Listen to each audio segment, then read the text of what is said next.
Muy buenas tardes a todos, bienvenidos a un nuevo culto de las iglesias Pleno Evangelio de Barcelona y Ebenecer de Santa Perpetua. Estamos muy contentos de poder ahora tener un tiempo en el que vamos a disfrutar de la presencia de Dios cada uno en nuestra casa, y te quiero invitar a que en esta tarde cantes con el grupo de música, que luego estés también atento a la predicación para que Dios pueda hablar a tu corazón, y que sobre todo que te centres ahora en quién es Jesús, en quién es Dios, y que tengas un tiempo en el que medites y reflexiones sobre todo el día, sobre toda la semana que has tenido, y cómo Dios ha estado guardando, ha estado cuidándote, ha estado cerca tuyo. Así que te invito a que presentemos este tiempo en oración y nos pongamos también nuestros corazones delante de Dios.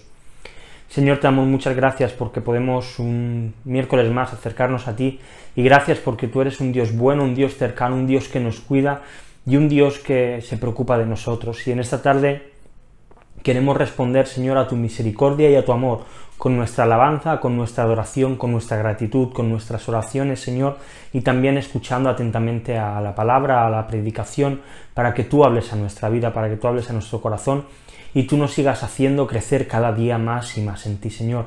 Así que te presentamos el culto de esta tarde, Señor, por YouTube, para que tú lo dirijas todo, Señor, y sobre todo tú seas bendecido y tú seas glorificado.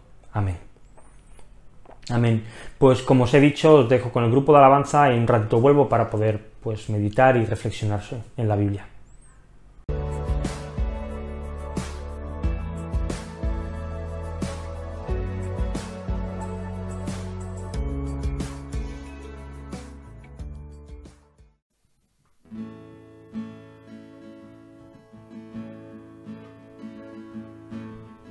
¿A quién iré en necesidad? ¿A quién iré en busca de paz? ¿Y quién podrá mi vida saciar de verdad?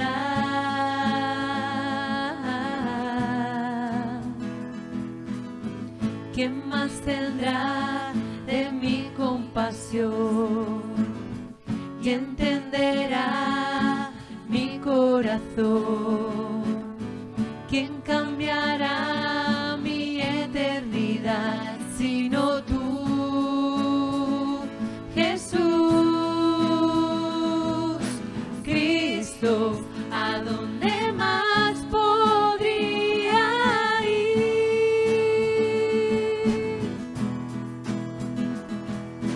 Cristo, ¿qué otro lugar puede existir?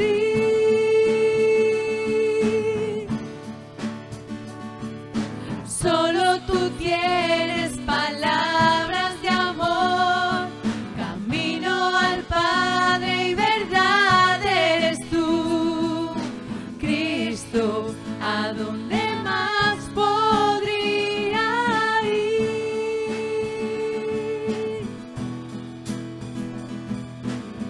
¿A quién iré en necesidad? ¿A quién iré en busca de paz? ¿Y quién podrá mi vida saciar de verdad?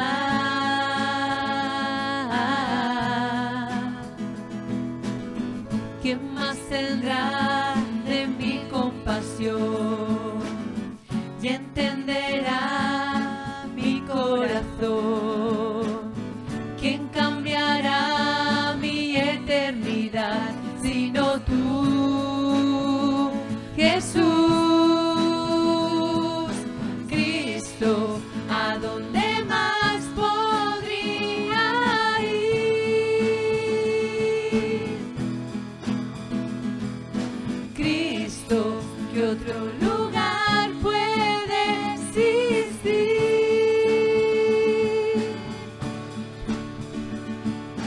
Solo tú tienes palabras de amor, camino al Padre y verdad eres tú. Cristo, ¿a dónde más podría ir?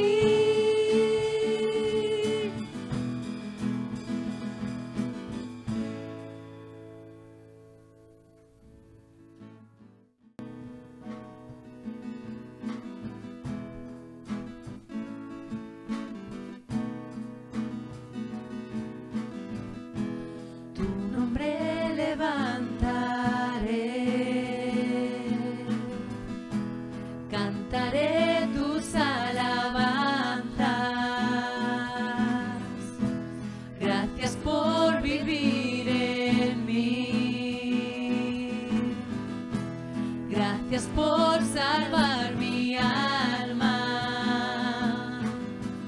Él vino para morir por ti, por mí. Toda deuda Él pagó. Vida nos dio. En una tumba acabó, mas luego resucitó, pues Él es el vencedor.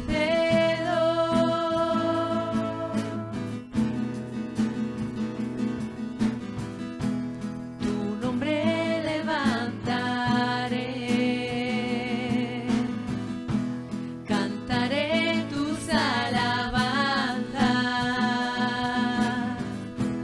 Gracias por vivir en mí. Gracias por salvar mi alma. Él vino para morir por ti, por mí. Toda deuda Él pagó. Vida nos dio. En una tumba acabó, mas luego resucitó, pues Él es el vencedor. Pues Él es el vencedor. Pues Él es el vencedor.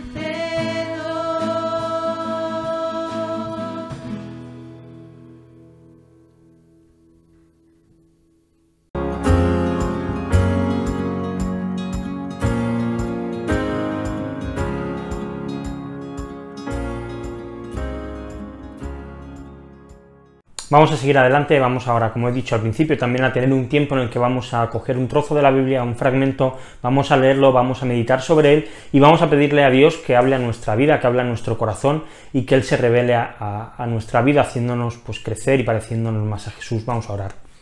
Señor, te damos muchas gracias porque nos podemos volver a acercar a ti, porque tú eres un Dios real, un Dios cercano, Señor, y por medio de la Biblia tú hablas a nuestra vida y nos confrontas con nuestra realidad, con nuestro corazón. Y queremos rogarte que en esta tarde tú sigas haciéndolo, Señor, y que por medio de este fragmento, Señor, tú hables a nuestra vida, tú sigas presentándote a nosotros como nuestro Dios y como nuestro Salvador, como el único que puede librarnos de la muerte y del infierno. Así que te presentamos este tiempo también para que tú dirijas todo y tú prepares nuestras vidas para poder recibir la palabra y que pueda dar fruto y que pueda hacernos seguir creciendo. Amén. Amén. La verdad es que ahora que se ha levantado el estado de alarma y ya vimos el sábado por la noche que todo el mundo se volvió loco para salir a la calle y tal, en Cataluña seguimos teniendo algunas restricciones y una de esas restricciones es que en teoría pues no podemos juntarnos más de 6 personas en casa por tema de aforos y tal, y la verdad es que el hecho de quedar con alguien para comer y disfrutar de una buena comida, de una buena sobremesa, de poder charlar y demás, es algo que es súper bueno, que nos encanta hacer, que en nuestro país además tenemos tradición de hacerlo y que, pues eso, ¿no? En definitiva nos gusta hacerlo. Y en esta tarde me gustaría hablar también de una comida que hubo hacía muchos años y que fue una comida muy especial, en la cual el que invitó al invitado no esperaba nada de lo que iba a pasar y que llegó alguien que no esperaban que apareciese por ahí y cambió todo. Así que si quieres acompañarme vamos a leer en Lucas capítulo 7 los versículos del 36 al 50. Dice así el texto: uno de los fariseos rogó a Jesús que comiese con él, y habiendo entrado en casa del fariseo se sentó a la mesa. Entonces una mujer de la ciudad, que era pecadora, al saber que Jesús estaba a la mesa en casa del fariseo, trajo un frasco de alabastro con perfume, y estando detrás de él a sus pies, llorando, comenzó a regar con lágrimas sus pies, y los enjugaba con sus cabellos, y besaba sus pies, y los ungía con el perfume. Cuando vio esto el fariseo que le había convidado, dijo para sí: este, si fuera profeta, conocería quién y qué clase de mujer es la que le toca, porque es pecadora. Entonces respondiendo Jesús le dijo: Simón, una cosa tengo que decirte. Y él le dijo: di, maestro. Un acreedor tenía 2 deudores, el uno le debía 500 denarios, y el otro 50, y no teniendo ellos con qué pagar, perdonó a ambos. Di pues, ¿cuál de ellos le amará más? Respondiendo Simón dijo, pienso que aquel a quien perdonó más. Y él le dijo, rectamente has juzgado. Y vuelto a la mujer, dijo a Simón, ¿ves a esta mujer? Entré en tu casa y no me diste agua para mis pies, mas ésta ha regado mis pies con lágrimas, y los ha enjugado con sus cabellos. No me diste beso, mas ésta desde que entré no ha cesado de besar mis pies. No ungiste mis cabezas con aceite, mas ésta ha ungido con perfume mis pies. Por lo cual te digo, que sus muchos pecados le son perdonados, porque amó mucho. Mas aquel a quien se le perdona poco, poco ama. Y a ella le dijo, tus pecados te son perdonados. Y los que estaban juntamente sentados a la mesa comenzaron a decir entre sí, ¿quién es este que también perdona pecados? Pero él dijo a la mujer, tu fe te ha salvado, ve en paz. Amén. Como os decía, el texto comienza con una invitación para comer. Uno de los fariseos rogó a Jesús que comiese con él, y habiendo entrado en la casa del fariseo, se sentó a la mesa. En el tiempo de Jesús era algo normal que a los maestros, que a las personas importantes se les invitara a casa a comer. Cuando esto ocurría no se cerraban las puertas de la casa para disfrutar solamente de él, sino que se invitaban a algunos más para que se sentaran a la mesa, pero además se dejaban las puertas abiertas de la casa por si había alguien pues que quería pasar, y se colocaban en la pared alrededor de la mesa para escuchar, para ver lo que ocurría. Y lo vemos muchas veces como Jesús, cuando iba a una casa, la casa se abarrotaba, tanto que la gente no podía ni entrar ni salir. Y la verdad es que parece un poco raro la reacción de Jesús a esta invitación. Los fariseos era uno de esos grupos a los cuales parece que Jesús les tiene un poco de ganas en todos los evangelios. Vemos que les da mucha caña, que les mete, pues, y les confronta mucho, y además ellos precisamente eran quienes acusaban a Jesús de ser una especie de borrachillo, de ser un glotón que le gustaba mucho comer, que además comía con aquellos que no tenían buena reputación, así que vemos como no había una relación demasiado fluida entre fariseos y Jesús. Pero no solamente esto, los fariseos fueron los que encabezaron la revuelta y convencieron a Judas para que traicionase a Jesús para llevarlo a la cruz. Estos eran los que iban a acabar con Jesús finalmente. Pero aún así, vemos que Jesús entra en la casa de este fariseo a comer, porque él tenía una lección muy importante que enseñarle a este hombre. Le iba a enseñar cuán oscuro era su corazón. Y creo que la actitud de Jesús me hace reflexionar mucho acerca de nuestro cristianismo. Cuando vemos a Jesús, él pasó mucho tiempo con sus discípulos, con los 12 que él había escogido, con otros que se añadieron y aunque no eran de estos 12, le acompañaron y estuvieron con él en su ministerio. Pero él también pasó mucho tiempo con gente que no quería saber nada de él, con gente que no le seguía. Y creo que si miramos nuestra vida y decimos que creemos en Jesús, hubo alguien que dedicó tiempo para nosotros, aun sabiendo que quizá en algún momento de nuestra vida éramos una mala influencia, que no creíamos en Jesús y quizá podíamos arrastrar a esa persona hacia afuera. Y es que estamos llamados a pasar tiempo con aquellos que no comparten nuestra fe. Eso no quiere decir que vayamos a hacer las cosas que ellos hacen, no quiere decir que vayamos a decir las cosas que ellos dicen, no quiere decir que vayamos a pensar de la manera que ellos piensan. Pero, ¿sabes algo? Mira, tus compañeros de trabajo, tus compañeros de clase necesitan que pases tiempo con ellos. Necesitamos dedicar tiempo a la gente que no cree en Jesús. Habrá día que te pongas a hablar con ellos y hables, pues, de la tele, de fútbol, de política, de cualquier cosa, pero habrá otros días en los que puedas encaminar las conversaciones hacia conversaciones más profundas. Habrá momentos en los que podrás demostrar ser un buen amigo, y esto también impacta los corazones. Jesús no se metió en una burbuja de él y sus 12, sino que fue y pasó tiempo con gente mala, con gente que quizá no lo merecía. Y creo que nosotros que estamos llamados a hacer discípulos en todas las naciones, bautizándolos en el nombre del Padre, del Hijo y del Espíritu Santo, enseñándoles que guarden todas las cosas que Jesús nos ha enseñado, creo que tenemos que pasar tiempo con esas personas a las que tenemos que discipular. No esperar a que vengan a nuestras iglesias, sino ir nosotros a ellas, porque los futuros discípulos están fuera de las iglesias, y allí es donde nosotros tenemos que ir de la misma manera que Jesús lo hizo con aquellos que tenían mala fama, pero que necesitaban a un Salvador.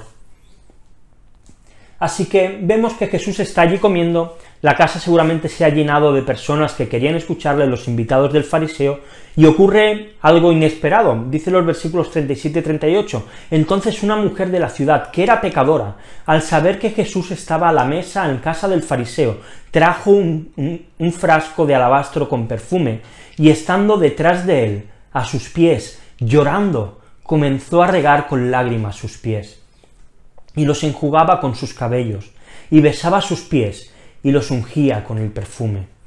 De repente alguien irrumpe en aquella comida. Una mujer que tenía muy mala fama, una mujer a la que seguramente la gran mayoría de los que estaban en aquella casa conocían, y que no tenían una opinión demasiado buena por ella.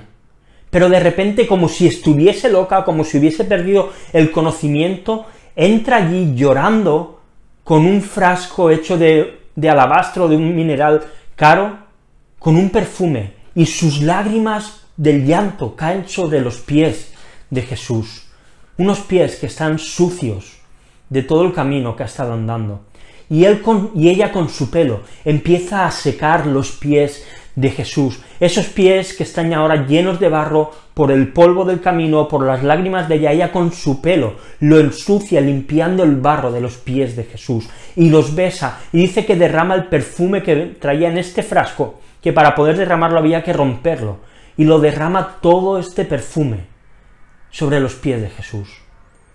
Veredicto, esta mujer no está bien de la cabeza, esta mujer está loca, esta mujer la tienen que encerrar. La verdad es que no sabemos por qué actúa de esta manera.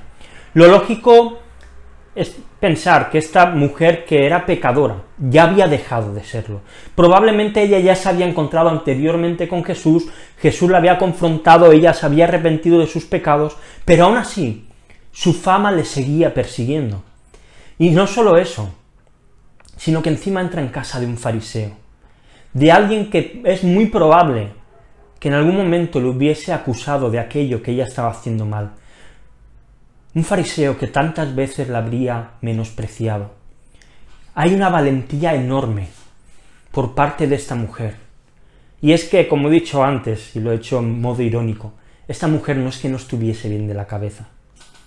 Es que esta mujer había encontrado que su vida había cambiado por completo.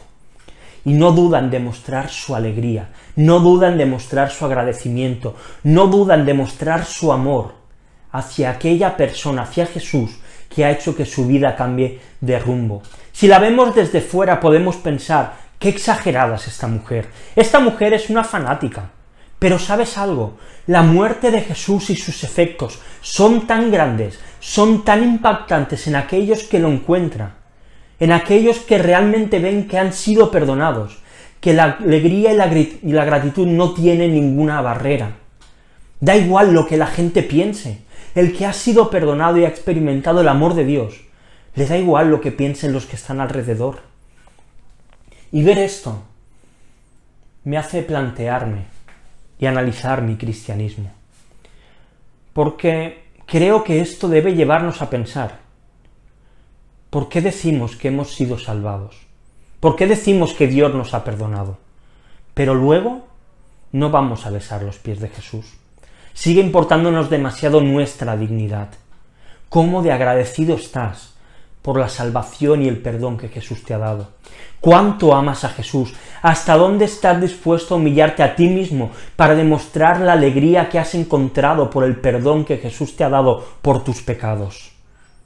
Creo que tenemos que replantearnos y ver si realmente esto es una realidad en nosotros, o si por el contrario, como vamos a ver, aún tenemos que arrepentirnos de todo corazón. Tenemos esta introducción al texto, y ahora vamos a ver, como en toda historia, el conflicto entre los protagonistas, entre Jesús y el fariseo. Lo primero que narra el texto es la reacción que tiene el fariseo. Dice, cuando vio esto el fariseo que le había convidado, dijo para sí, si fuera profeta conocería quién y qué clase de mujer es la que le toca, que es pecadora. Aquí se empieza a ver un poquito el corazón de este Simón, y por qué Jesús estaba allí en su casa. Todo indica, por lo que vemos en el texto, que Simón lo que estaba haciendo era poner a prueba a Jesús, y la aparición de esta mujer le sirve para darse cuenta que Jesús en realidad no es más que un farsante. Si este de verdad hubiese sido un profeta como otros decían que era, lo primero que hubiese hecho Jesús es saber qué clase de persona es esta mujer que ha entrado allí. Pero es que además Jesús lo hubiese echado de la casa, porque un profeta no podría acercarse a una mujer tan sucia y tan vil. Aquí estamos viendo a Simón el justo.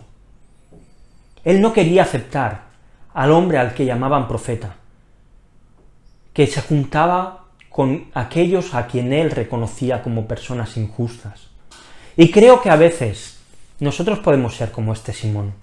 Dios nos ha rescatado, Dios nos ha perdonado, y podemos llegar a creernos que somos más justos que otros. Pero mira, la Iglesia, y siento decirte esto, y si es lo que buscabas, pues siento decepcionarte, la Iglesia no es el sitio donde se junta la gente buena, no es donde se juntan los santos. La Iglesia es el lugar donde todos los pecadores que se han encontrado con Jesús se unen para celebrar junto con ellos la nueva vida que Jesús les ha regalado. Si tú buscas en la Iglesia el sitio donde vas a encontrar a todas las personas perfectas, entonces te estoy diciendo que te equivocas. Ahí no las vas a encontrar. Huye porque te vas a decepcionar, porque te van a hacer daño y porque vas a acabar herido. Porque la Iglesia está llena de pecadores, pecadores a los cuales Jesús ha rescatado, a los cuales Jesús está perfeccionando, y es verdad que cada vez intentamos ser mejores, pero somos todos pecadores. Así que no te creas que eres justo y que hay otro peor que tú. Piensa que eres el peor de los que están en la Iglesia, y entonces verás como verás a los demás con otros ojos, y no seremos como este Simón, que se pensaba que era justo por sí mismo. Y ante esto, Jesús no solo conocía el corazón de la mujer, cosa de lo que Simón había dudado que Jesús supiera, sino que Jesús también conocía el corazón de Simón, que no había abierto la boca, que no había dicho nada, y Jesús le va a explicar una parábola. Muy rápido, ¿qué es una parábola? Una parábola es una historia cotidiana y que todos aquellos que la escuchaban la entendían y que además se sentían identificados con ella. Una parábola, aunque pueda tener algunas enseñanzas pequeñitas, siempre lo que intenta es presentar una verdad central y en base a esa verdad central, pues, aplicarla a las personas que la están escuchando. Así que, versículos del 40 al 43, dice: entonces respondiendo Jesús, le dijo: Simón, una cosa tengo que decirte. Y él le dijo: di, maestro. Un acreedor tenía 2 deudores. El uno le debía 500 denarios y el otro 50. Y no teniendo ellos con qué pagar, perdonó a ambos. Di pues, ¿cuál de ellos le amará más? Respondiendo Simón dijo: pienso que aquel a quien perdonó más. Y él le dijo: rectamente has juzgado. Muchas veces Jesús hablaba en parábolas y en algún momento lo dice literalmente en algún evangelio, que lo hacía así para que la gente no llegase a entender lo que él estaba enseñando. Pero este no es el caso. Esta parábola es muy sencilla. Hay un hombre al que se le debe dinero porque ha prestado dinero. Y si nos viniésemos con un salario medio actual de unos 50 euros al día la jornada, que era un denario, la jornada de un día, hay uno que debe 25.000 euros y otro que debe 2.500 euros. Pero la realidad es que los dos estaban en la misma situación, aunque uno debía más que otro, ninguno era capaz de pagarlo, no tenían el dinero. Lo normal en aquel tiempo era que tanto uno como otro acabasen en la cárcel, incluso según puede ser que hasta muerto. Pero este hombre decide tener un acto de generosidad y decide perdonarlos a los dos. Y ante esto Jesús muy inteligentemente le lanza una pregunta a Simón, le dice: ¿quién de los dos va a amar más a este hombre, a este acreedor? Y Simón, como hubiésemos dicho cualquiera de nosotros, pues hombre, obviamente al que le han perdonado 25.000 euros, va a amar más al otro que el que le han perdonado 2.500, porque la deuda era mucho más grande. Y Jesús le dice: muy bien, has juzgado correctamente. Hasta aquí yo creo que la curiosidad del fariseo de Simón se había despertado. ¿Qué es lo que Jesús quería probar con esta historia? Ha llegado una loca allí a la casa que se ha puesto a llorar, que ha derramado un perfume, y ahora Jesús me viene hablando de personas que deben dinero, a las que se les perdona. ¿De qué va todo esto? Versículo del 44 al 46. Y vuelto a la mujer, dijo a Simón, es decir, Jesús se gira, Jesús mira a la mujer que tiene detrás de él.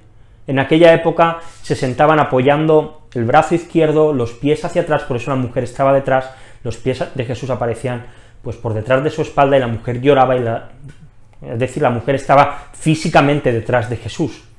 Así que se gira la mujer, mira a Simón y le dice, ¿ves a esta mujer? Y ahora le dice Jesús, entré en tu casa y no me diste aguas para mis pies, mas ésta ha regado mis pies con lágrimas y los ha enjugado con sus cabellos. No me diste beso, mas ésta desde que entré no ha cesado de besar mis pies. No ungiste mi cabeza con aceite, mas ésta ha ungido con perfume mis pies. Simón, el que se creía justo, ahora Jesús lo va a dejar en evidencia. Él se creía que era más justo que esta mujer pecadora, a la cual despreciaba, y Jesús a esta mujer la iba a poner en valor. Jesús lo va a hacer de una manera además muy provocativa, lo hace con una pregunta muy agresiva. ¿Ves a esta mujer? Un hombre judío no miraba a una mujer. Un hombre judío no miraba a una mujer para ponerla de ejemplo. Un hombre judío no miraba a una mujer pecadora para ponerla como ejemplo.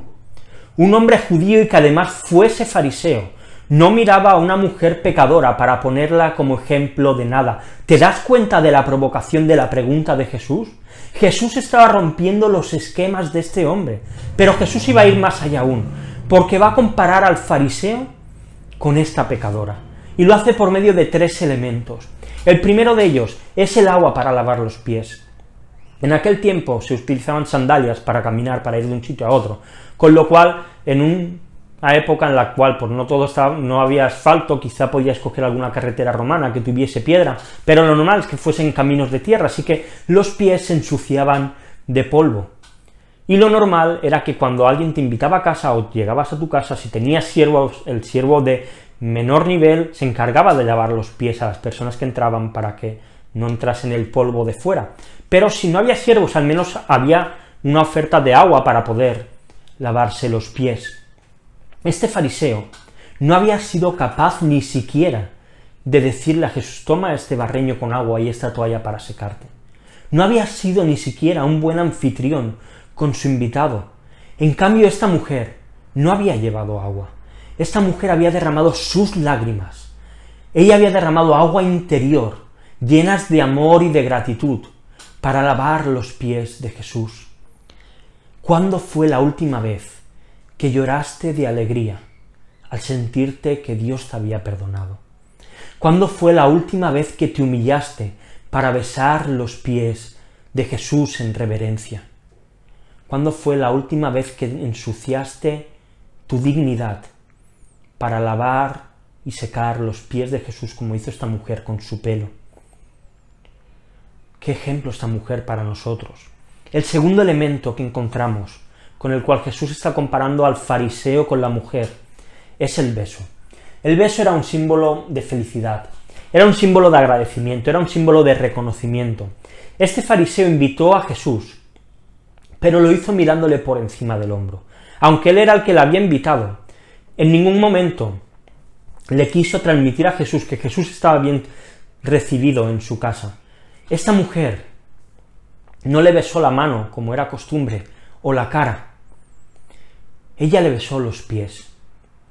Esta mujer no solo demostraba admiración hacia Jesús, estaba demostrando verdadera humillación. Mientras que el fariseo miraba por encima del hombro a Jesús, esta mujer lo que estaba haciendo era colocar a Jesús en un lugar exaltado, en un lugar mucho más alto de lo que ella estaba. Y nos tenemos que preguntar cuántas veces ponemos nosotros a Jesús en un lugar más alto y más exaltado del que nos ponemos nosotros.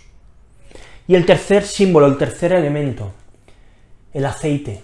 El uso del aceite en Palestina era muy normal y muy común.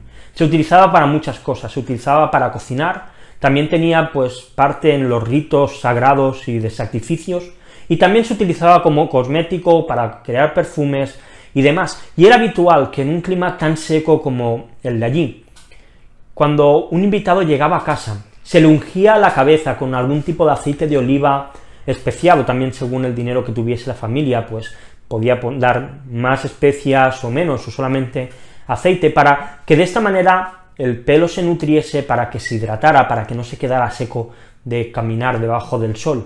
Pero este fariseo al menos debería haber ungido a Jesús con un aceite de oliva barato. Pero es que no hizo ni eso. En cambio, esta mujer, con aceite no, con un perfume, ungió los pies de Jesús. Lo hizo en forma de adoración.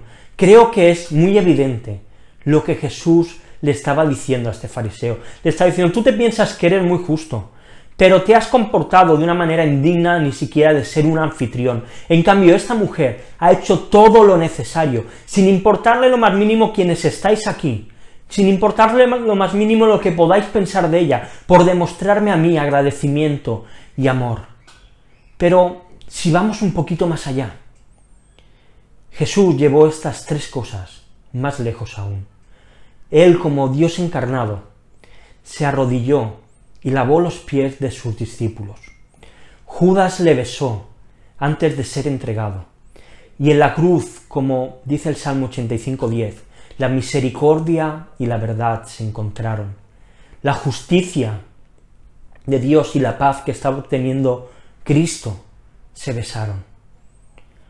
Y ha sido Él el que nos ha ungido con el aceite del Espíritu Santo, al atraernos a Él. El Rey se humilló, más que aún esta pecadora de mala fama, para que nosotros podamos disfrutar de la vida eterna. El Rey ha sido el primer ejemplo de humillación, de perder la dignidad, de postrarse, de lavar los pies, de humillarse, para que nosotros los pecadores pudiésemos recibir perdón. Y si hemos visto el conflicto, veamos también el desenlace de toda esta historia.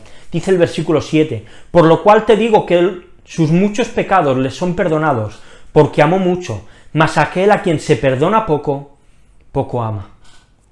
Como ya hemos repetido varias veces, este fariseo, él se creía que era muy justo, él conocía la ley, él se encargaba de exigir a otros que tenían que cumplir la ley. Él, ante la sociedad judía, era un ejemplo a seguir, alguien a quien admirar. Probablemente él se pensara que ni siquiera tenía que ser perdonado, que él era suficientemente justo.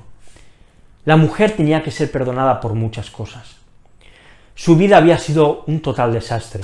Hay algo que no debemos asumir por respeto también a ella. Rápidamente podríamos pensar que era una prostituta. La verdad no sabemos cuál era su pecado, pero no debemos asumir esto tampoco. Pero lo que sí que era claro es que su pecado, su mala fama, era conocida por todos. Y ahora Jesús lo que le está diciendo a Simón es algo muy bestia. Dejadme que coja una versión que lo traduce de una manera un poco más literal y que nos ayuda mejor a entenderlo. Dice este mismo versículo a la versión de la traducción al lenguaje actual.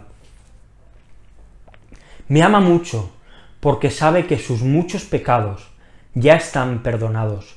En cambio, al que se le perdonan pocos pecados, ama poco. Es decir, esta mujer amaba mucho porque Jesús le había perdonado muchas cosas. El acto no nace de que la mujer amaba a Dios o que la mujer amaba a Jesús y entonces Jesús le perdona. Comienza en Jesús. Jesús perdona a la mujer y entonces la mujer responde con amor y no al revés. En cambio, este hombre justo creía que había muy poco que perdonarle a él, así que por lo tanto él había demostrado muy poco amor hacia Jesús. Y tenemos que preguntarnos, ¿somos conscientes de cuánto se nos ha perdonado? ¿O pensamos por el contrario que no hay mucho que perdonar en nuestra vida? Todos decimos sí, todos somos pecadores, somos cristianos y sabemos que somos pecadores, que Dios nos ha perdonado mucho. ¿Está bien? Vamos a hacer un examen de ver cuán real es esto. ¿Cuánto amas a Jesús? Y no estoy hablando de metafóricamente, porque el amor metafórico es muy fácil decirlo. ¿Cuántas veces al día te da igual quedar en ridículo ante tus compañeros de trabajo, ante tus compañeros de clase, ante tus amigos que no creen en Jesús, para besar los pies de Él? ¿Cuántas veces al día lloras de alegría por saber que has sido perdonado? ¿Cuántas veces al día te arrepientes de corazón y te duele cuando pecas y cuando ofendes a Dios? ¿Cuántas veces al día vas agradecido a Dios en lugar de ir exigiendo cosas que crees que te pertenecen? ¿Cuántas veces al día te derramas en adoración delante de Dios? ¿Cuántas veces al día sacrificas tus gustos, tus placeres y las cosas que te apetecen para poder estar con Jesús? El amor no son palabras. El amor no es levantar la mano en un culto, ni decir amén en una predicación. El amor son hechos, son evidencias. La gente ve que tú realmente amas a Jesús. ¿Cuánto has sido perdonado? No creas que eres justo. Todos necesitamos mucho perdón restaurador de Jesús. Y cuando lo recibes, tienes que responder amando. No se puede hacer de otra manera. Y en los últimos versículos, Jesús se presenta como el Salvador. Y a ella le dijo, tus pecados te son perdonados. Y los que estaban juntamente sentados a la mesa comenzaron a decir entre sí, ¿quién es este que también perdona pecados? Pero él dijo a la mujer, tu fe te ha salvado, ve en paz. Jesús hizo una declaración muy arriesgada, porque no solo había dicho públicamente que el fariseo tenía que arrepentirse, lo cual ya era bastante bestia, sino que también había dicho que él, el fariseo, el hombre perfecto, amaba a Dios menos que la pecadora. Es que a ésta le perdona sus pecados. Es que Jesús está rompiendo todos los moldes posibles. Y esto causa una conmoción grande en aquellos que estaban en la mesa. Al principio Simón podía tener dudas, y tenía, de si Jesús era un profeta o no. Ahora Jesús se está colocando como Dios. Está perdonando pecados, algo que solamente Dios podía hacer. Y la última frase de Jesús es una frase muy esperanzadora. Tu fe te ha salvado. Ve en paz. Esta mujer, de mala fama, de repente se encuentra perdonada. No sabemos, como ya hemos dicho, qué es lo que le había llevado a creer en Jesús, pero ella creyó que lo que Jesús iba a hacer servía para cubrir y para perdonarle de todos sus pecados. Le servía para salvarle.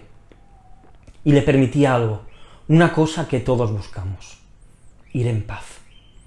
Jesús no solamente perdona pecados, Jesús nos hace ir en paz. Nos hace ir descargados del peso del pecado, pero también nos hace irnos sin la mochila de la culpabilidad. Es terrible sentirse culpable por algo. Es un peso y una angustia indescriptible que sentimos en nuestro interior. Pero cuando Jesús nos perdona, no solamente nos quita la condena, sino que también Jesús nos quita toda la culpa. Así que si tú hoy no has puesto aún tu fe en Jesús, reconoce que eres un pecador, cree en tu interior que Jesús era Dios y que dejó el cielo para hacerse un hombre, para vivir una vida perfecta y murió como un delincuente, para arreglar tu enemistad con Dios, siendo culpado de todos tus pecados. La ira de Dios cayó sobre él y que a los 3 días resucitó. Si crees que esto que hizo Jesús sirve para que Dios esté bien contigo y te has arrepentido de todo tu corazón, de todo lo malo que has hecho, entonces puedes irte en paz en esta noche, porque tu fe te ha salvado, la fe que has puesto en Jesús, en que lo que Él hizo es suficiente para que tú y Dios volváis a tener una relación perfecta y sincera. Y quiero acabar ya. Esta tarde hemos visto una historia, podríamos decir, inesperada. Este fariseo quería comprobar si Jesús realmente era quien decía que era, y lo que acabó descubriendo es que él no era quien él creía ser.